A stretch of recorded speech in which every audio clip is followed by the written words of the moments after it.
అందరికీ నమస్తే, welcome to my kitchen, టియానోస్ kitchen Telugu. ఈరోజు రెసిపీ చట్నీ ఐటెం తయారు చేస్తున్నానండి. ఇది బ్రేక్ఫాస్ట్లో బాగుంటుంది. రైస్లో వేడి రైస్లో కొద్దిగా నెయ్యి వేసుకొని తిన్నారంటే అసలు వదలరండి, అంత టేస్ట్గా ఉంటుంది. కాకుండా ఇదే విధంగా తయారు చేసి మీరు కామెంట్స్లో తెలియజేయండి.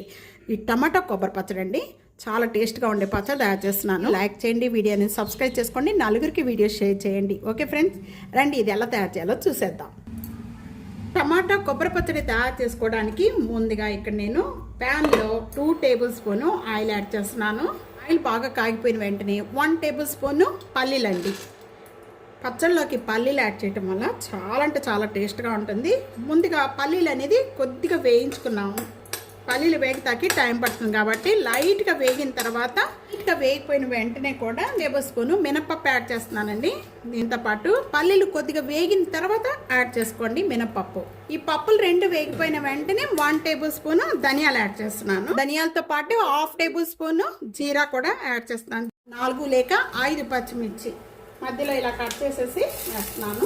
పచ్చిమిర్చితో పాటు 3 ఎండుమిర్చి అండి. ఈ పచ్చిమిర్చి ఎండుమిర్చి 2 కలిపి చేస్తే బాగుంటుంది. మీకు కావాలి అనుకుంటే అచ్చంగా పచ్చిమిర్చితో కూడా చేసుకోవచ్చు, లేకపోతే ఎండుమిర్చితో కూడా చేసుకోవచ్చు.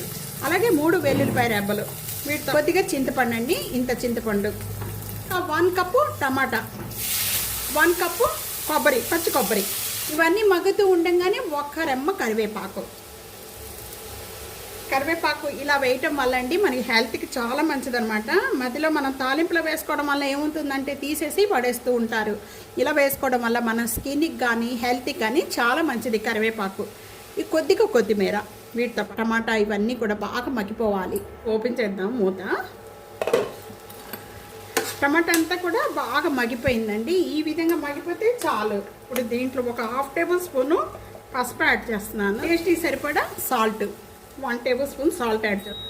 స్టవ్ ఆఫ్ చేసేసి ఇవన్నీ కూడా ఒక 5 మినిట్స్ ఇట్లాగే పెట్టేస్తే చల్లారిపోతాయండి. చల్లారిపోయిన తర్వాత మిక్సీ జార్లో వేసుకోవాలి. ఇవన్నీ కూడా బాగా చల్లారిపోయాయండి. చల్లారిపోయిన వెంటనే కూడా ఇప్పుడు మిక్సీ జార్లో యాడ్ చేసేస్తున్నాను.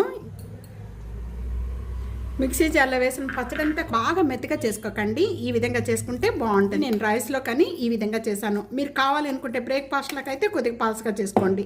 పచ్చడి అంతా కూడా ఈ విధంగా రెడీ అయిపోయిన వెంటనే పచ్చడి తాళం పెట్టుకునే విధానం చూద్దాం. 2 టేబుల్ స్పూను ఆయిల్ యాడ్ చేస్తున్నాను. ఆయిల్ బాగా కాగిపోయిన వెంటనే 1/2 టేబుల్ స్పూన్ మినపప్పు, 1/2 టేబుల్ స్పూన్ ఆవాలు, 1/2 టేబుల్ స్పూన్ జీరా అండి.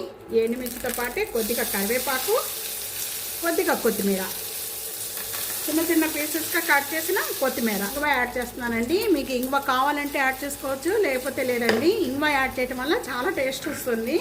స్టవ్ బంద్ చేసేసిన తర్వాత ఈ పచ్చడి అంతా కూడా యాడ్ చేసేసుకోండి. అంతా కూడా ఈ పచ్చడికి బాగా పట్టించేసేయాలి. సర్వింగ్ ప్లేట్లో తీసేసుకుందాము. చూస్తున్నారు కదండి ఎంత బాగుందో కలరు. అసలు వేడి రైస్లోకి వేసేసుకొని తినాలనిపించేస్తుంది కదా. వెంటనే ఇంకెందుకండి లేటు, ఇదే విధంగా తప్పకుండా ట్రై చేయండి, చాలా టేస్ట్గా ఉంటుంది. ఈ రెసిపీ ఇదే విధంగా తప్పకుండా ట్రై చేసి మీకు ఎలా ఉందనేది నాకు కామెంట్స్లో తెలియజేయండి. వీడియో నచ్చితే కనుక ఫ్యామిలీకి, ఫ్రెండ్స్కి video share, like, comment, subscribe చేసుకోవడం అస్సలు మర్చిపోవద్దు. అలాగే ప్రక్కనే ఉన్న బెల్ ఐకాన్ని ప్రెస్ చేయండి. Thank you for watching. Next వీడియోలో మళ్ళీ కలుద్దాం. అంతవరకు సెలవు, బాయ్.